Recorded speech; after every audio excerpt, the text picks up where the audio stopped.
सोनपुरा गांव के एक सिरे पर एक पुरानी टूटी फूटी झोपड़ी खड़ी थी। उसी झोपड़ी में रहती थीं दो बहनें सुमन और पायल। कुछ साल पहले आई महामारी ने उनसे उनके माँ बाप दोनों छीन लिए थे। अब इस दुनिया में वे एक दूसरे के सिवा उनका कोई अपना नहीं था।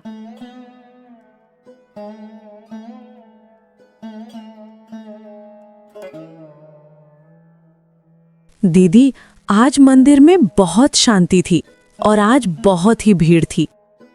अरे, अब आई है तू पायल? सूरज सिर पर चढ़ाया है और तू अभी तक फूल चुनती फिर रही है। मैं अकेले ही सब काम कर रही हूँ। दीदी, गौरी काकी की बकरी झाड़ियों में फंस गई थी, उसे निकालने में देर हो गई।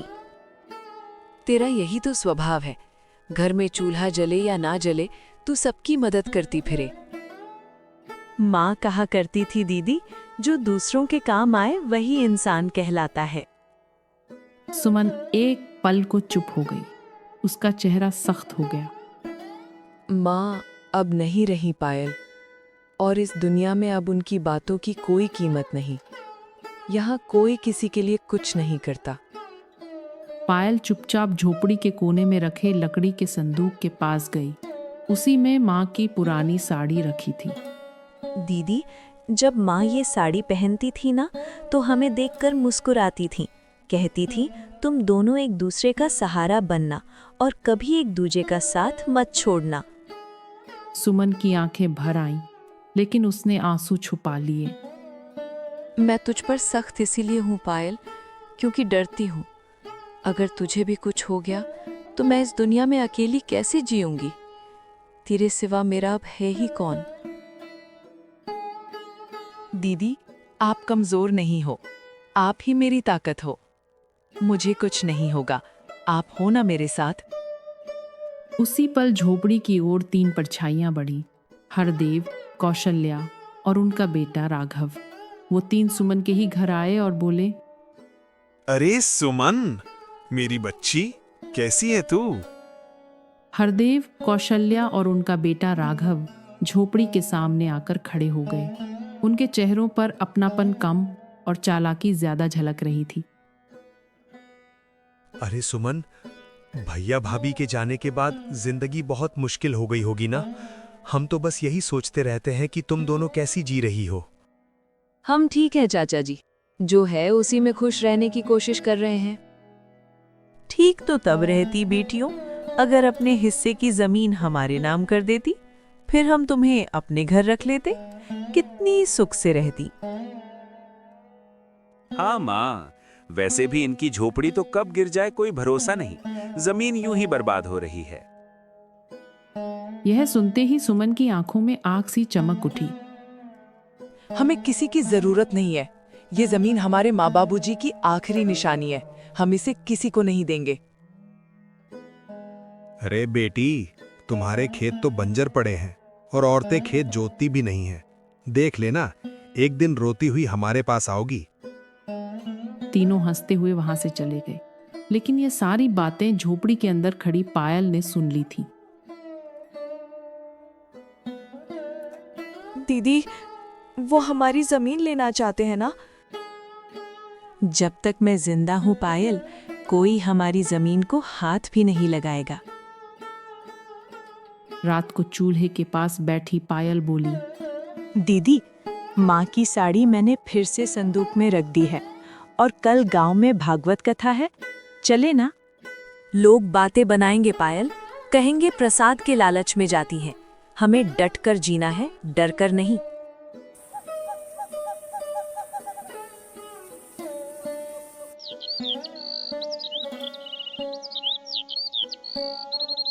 अगली सुबह दोनों बहनें अपने खेत देखने पहुंची, जहां उन्होंने मेहनत से थोड़ी सब्जियां उगाई थी।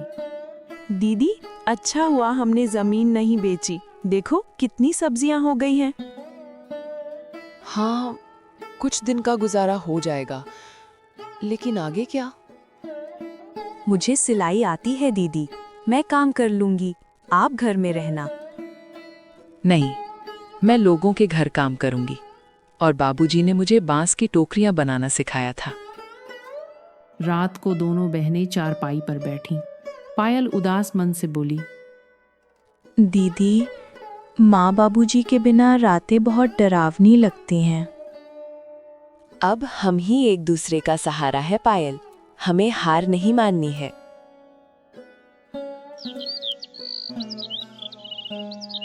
अगली सुबह दोनों बहनें उठकर अपने खेत की ओर जाती है जहां उन्होंने कुछ सब्जियां उगाई थीं। जब दोनों बहनें खेत में पहुंची तो खेत के बीचों बीच एक खूंटी गढ़ी मिली। दीदी, ये खूंटी यहाँ किसने गाड़ी? ये हरदेव चाचा का काम है। ये साजिश है, वो हमें तोड़ना चाहते हैं। तभी सामने से हरदेव, कौशल्या और राघव आते दिखे।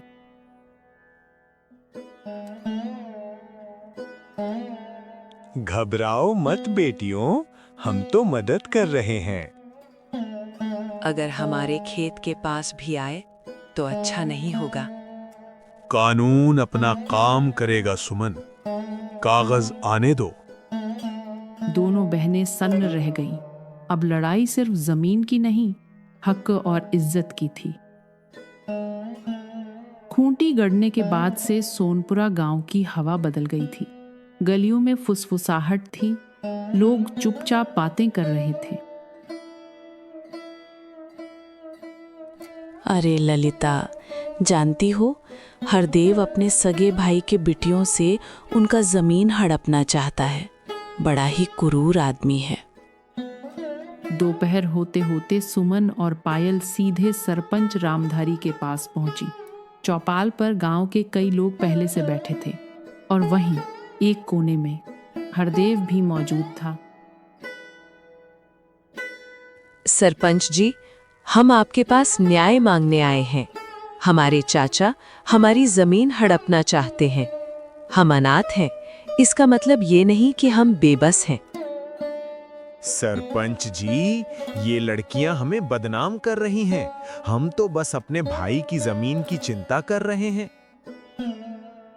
गांव वालों में खुसर पुसर शुरू हो गई। इन बच्चियों को हमने बचपन से देखा है, ये झूठ नहीं बोल सकती। हरदेव के मुंह में राम और काम रावण भक्त वाला कर रहा है। सरपंच रामधारी ने डंडा जमीन पर पटका। शांत रहो सब, कल पंचायत बैठेगी, सबूतों के साथ फैसला होगा। पहली बार सुमन और पायल की आंखों में उम्मीद की चमक दिखाई दी।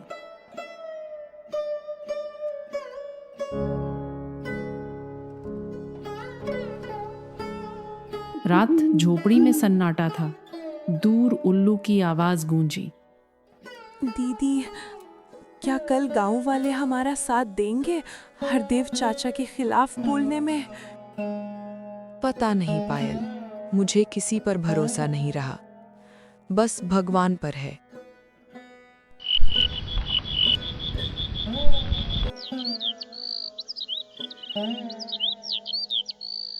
अगली सुबह गांव में अफवाह फैल गई।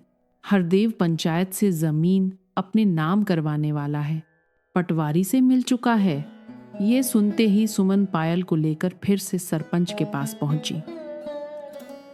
सरपंच जी, अगर आज इंसाफ नहीं मिला तो हम चुप नहीं बैठेंगे। तभी वहां पटवारी गोविंद आ पहुंचा और चालाक आवाज में बोला, हरिश्चंद्र की जमीन में उनके भाई हरदेव का भी हिस्सा है। सबूत कहाँ है? कागज दिखाइए। सरपंच ने पटवारी को घूर कर देखा। बिना पुख्ता सबूत कोई फैसला नहीं होगा। पटवारी शर्म से नजरें चुराकर चला गया। अरे पटवारी, नजरें चुराकर क्यों जा रहे हो? कितने पैसे खिलाए हरदेव चाचा ने? बेटियों, इस बार सही जांच होगी। अगर कोई गलत हुआ तो सजा भी मिलेगी। सुमन और पायल भारी मन से घर लौटी। थोड़ी राहत थी, लेकिन डर अब भी जिंदा था।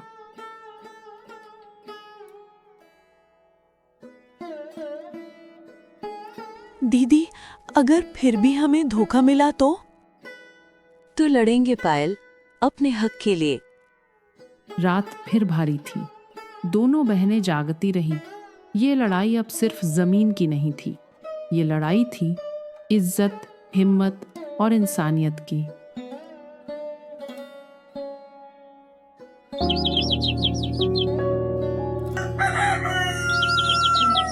पंचायत के बाद सोनपुरा गांव में सन्नाटा था, लेकिन ये सन्नाटा शांति का नहीं, आने वाले तूफान का संकेत था। अगले दिन सुमन और पायल खेत देखने निकली। रास्ते में पेड़ों की छाया थी, चिड़ियों की आवाज थी, लेकिन मन में डर बैठा हुआ था। दीदी, कल की सब्जियां कहीं किसी जानवर ने खराब तो नहीं कर दी होंगी?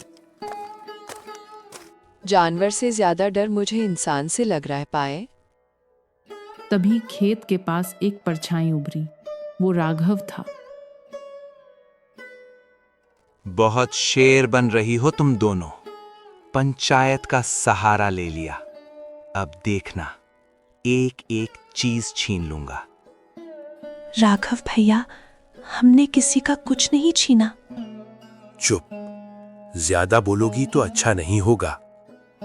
पायल सुमन के पीछे सिमट गई। राघव, अगर दोबारा धमकाया तो पंचायत में सब बता देंगे। बताओ बताओ, देखते हैं कौन सुनता। राघव चला जाता है। सुमन बाहर से मजबूत थी, लेकिन अंदर डर कांप रहा था।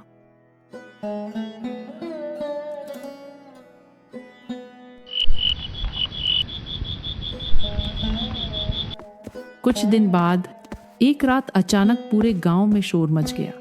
गांव वाले हड़बड़ाहट में, अरे आग! हर देव की चावल की मिल में आग लग गई।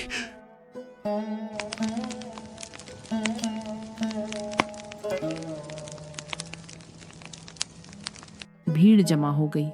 आग बुझ चुकी थी, लेकिन नुकसान बहुत हो चुका था। नुकसान तो होना ही था। बाप बेटा पत्नी मिलकर अपने ही सगे भाई के बेटियों का जमीन लेना चाहा।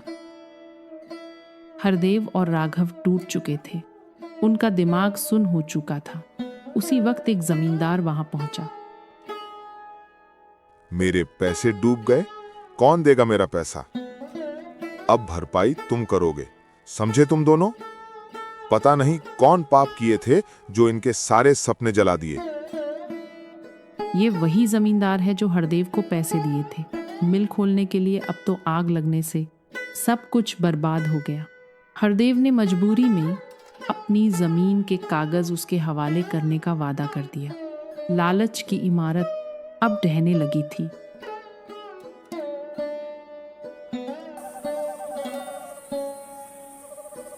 उस रात हरदेव के घर में सन्नाटा था। अब उनके पास ना व्यापार था, ना सम्मान। ये सब हमारे कर्मों का फल है। हमने अपनी भतीजियों को बहुत दुख दिया। उन्हें अपने सगे बेटियों जैसा मानना चाहिए था, तो हमने उनके साथ दुश्मनों जैसा व्यवहार किया। हाँ जी, आप सही कह रहे हैं। वो हमारी भी तो बेटियां हैं। काश हमने लालच नहीं किया होता। अगली सुबह तीनों सुमन और पायल की झोपड़ी पहुंचे।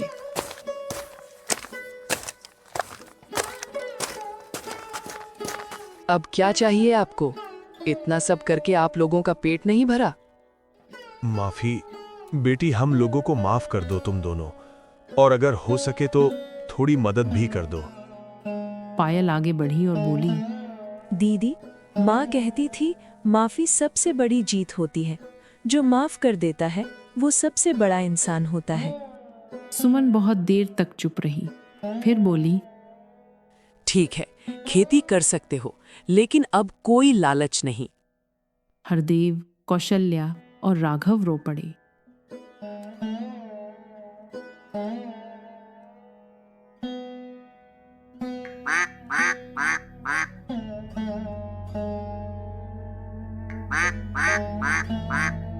कुछ महीनों बाद वही जमीन हरियाली से भर गई। गांव वाले अब सुमन और पायल को इज्जत की नजर से देखने लगे। दीदी, लगता है माँ बाबूजी आज खुश होंगे। हाँ पायल, क्योंकि हमने डर नहीं इंसानियत चुनी। और माँ बापूजी अक्सर कहा करते थे, डर कर नहीं डट कर जीना चाहिए। जिसने माफ करना सीख लिया वही असली अमीर होता है, और जिसने लालच छोड़ा उसी को सुकून मिला।